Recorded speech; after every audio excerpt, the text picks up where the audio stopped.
हलचल TV network और आप देख रहे हैं हलचल टीवी न्यूज़। हर हलचल पर नजर, हर हलचल की खबर। नमस्कार दर्शक मित्रों, हलचल टीवी न्यूज़ में आपનું हार्दिक स्वागत है। वडाप्रधान नरेन्द्रभाई मोदीना આગમન પૂર્વે માર્ગ ઉપરથી લારીઓ બંધ કરાવતા કચવાટ। વડાપ્રધાન નરેન્દ્રભાઈ મોદીના વેન્ડર આર્થિક ઉત્થાન વિચાર ઉપર કુઠરાઘાત।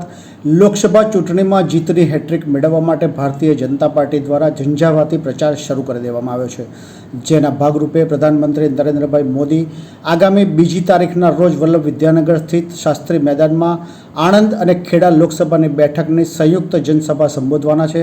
ત્યારે પ્રધાનમંત્રીની આ સભા માટે વિશાળ સ્ટેજ તેમજ ડોમ બાંધવા માટે સહિતની કામગીરીને આખરી ઓપ આપી દેવામાં આવ્યો છે, જેના પગલે વિદ્યાનગર વિસ્તારમાં પેટીયું રડતા લારીઓને બંધ કરાવવામાં આવતા કચવાટ ઊભો થવા પામ્યો છે।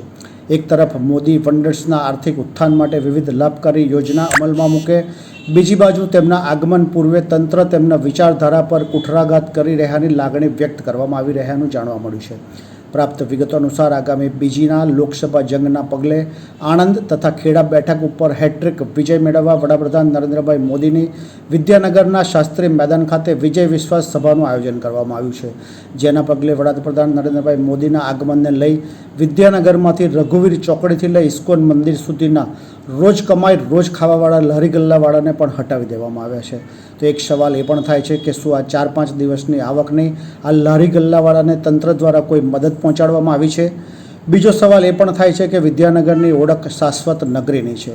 અનગણિત શિક્ષણ સંસ્થામાં રાજ્યમાંથી વિદ્યાર્થીઓ ભણવા માટે આવતા હોય છે અને જેઓને પોતાના ઓછા બજેટમાં ભણતર પૂરું કરવાનું હોય છે, જેને લઈ લારી ગલ્લાવાળા ઉપર નાસ્તો કરીને દિવસ પસાર કરી લેતા હોય છે। તો આ વિદ્યાર્થીઓ પણ આ 4-5 દિવસ નાસ્તો કરવા કે ખાવા કે જમવા જશે તો ક્યાં જશે એના સવાલ પણ ઉઠવામાં આવ્યા છે। લારી ગલ્લાવાળાને હટાવી દેતા રઘુવીર ચોકડીથી ઇસ્કોન મંદિરનો રોડ સુમસામ લાગવા લાગ્યો છે કે જ્યાં સવારે 6 વાગ્યાથી લઈ રાત્રિના 12 વાગ્યા સુધી ટ્રાફિકથી ધમધમતો આ રોડ આજે દેશના વડાપ્રધાનના આગમન ટાણે સુમસામ ભાસવા લાગ્યાની અનુભૂતિ થવા પામી રહ્યાનું જાણવા મળ્યું છે। કહેવાતા દેશના પ્રધાનમંત્રી જે ભારતીય જનતા પાર્ટીના પ્રચાર મંત્રી છે એવા નરેન્દ્રભાઈ અહીંયા એક શાસ્ત્રી મેદાનમાં આવી રહ્યા છે। એના ઓથા હેઠળ આજુબાજુ સુરક્ષાના નામે ગલ્લા અને દુકાનો બંધ કરાવડે।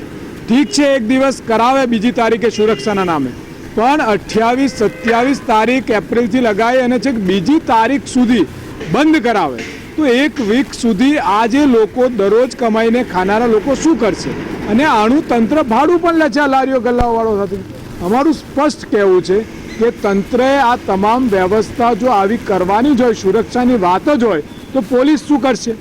એમના બીજી જે વ્યવસ્થા છે એ શું કરશે? અને અહીંયા નજીકમાં નથી, અહીંથી 1 કિલોમીટર દૂરે જ્યારે શાસ્ત્રી મેદાન હોય અને બીજી બધી જગ્યાએ જ્યારે આટલો બધો બંદોબસ્ત હોય તો શું થવાનું પ્રધાનમંત્રીને? અને દેશના પ્રધાનમંત્રીએ તો ખરેખર આ લારીઓ અને ગલ્લાઓને પણ જોવા જોઈએ। અહીંથી નીકળે તો લોકો હાથ હલાવે, મળે તો એમને પણ ખબર પડે કે એમને જે વિકાસના બણગા ફૂક્યા છે પણ આજે પણ ગરીબ અને મધ્યમ વર્ગની શું હાલત છે। એટલે અમે સ્પષ્ટ કહીએ છીએ કે ભારતીય જનતા પાર્ટીની સરકારમાં આ તંત્ર જે છે એ ખુલ્લેઆમ લોકશાહીનું ખૂન કરી રહી છે અને કોઈ પણ આઝાદ ભારત જેવો અહેસાસ સામાન્ય નાગરિકને થઈ શકે એવું મને લાગતું નથી। આ હમણાં જ અમુક લારી ગલ્લા અને નાની દુકાનોના જે વેપારીઓ હતા એમની સાથે વાત કરતા એવું માલુમ થયું કે તંત્ર દ્વારા એમને સખત જાણ કરવામાં આવી છે કે 29 એપ્રિલથી લઈ અને 2 મે સુધી તમારે તમારો આ વેપાર ધંધા બંધ રાખવાના છે, કેમ કે 2 મેના રોજ નરેન્દ્રભાઈ મોદી અહીંયા આવેલા શાસ્ત્રી મેદાન ખાતે એક સભાને સંબોધવાના છે। ચલો, વ્યવસ્થાના નામે કે સુરક્ષાના નામે જે પણ કારણથી આ ધંધા એમને બંધ કરવા માટેનો આદેશ કરવામાં આવ્યો એનો વાંધો નથી, પણ આ 4 દિવસ સુધી આ ગરીબ લારી ગલ્લાવાળા જે પોતાનું અને પોતાના પરિવારનું ગુજરાન ચલાવે છે એ આ 4 દિવસ ધંધો બંધ રહેશે તો પોતાનું ગુજરાન અને પોતાના પરિવારને કેવી રીતે પાલશે? મારી તંત્રને નમ્ર અપીલ છે કે આ 4 દિવસ એટલે એક દિવસના 1000 રૂપિયા લેખે એક વેપારીને, એટલે 4 દિવસના 4000 લેખે દરેક વેપારીને આ નુકસાનની ભરપાઈ કરવાની રકમ તંત્ર દ્વારા પૂરી પાડવામાં આવવી જોઈએ। આવી મારી એક નમ્ર વિનંતી છે તંત્રને। ये है हलचल टीवी नेटवर्क और आप देख रहे हैं हलचल टीवी न्यूज़। हर हलचल पर नजर, हर हलचल की खबर।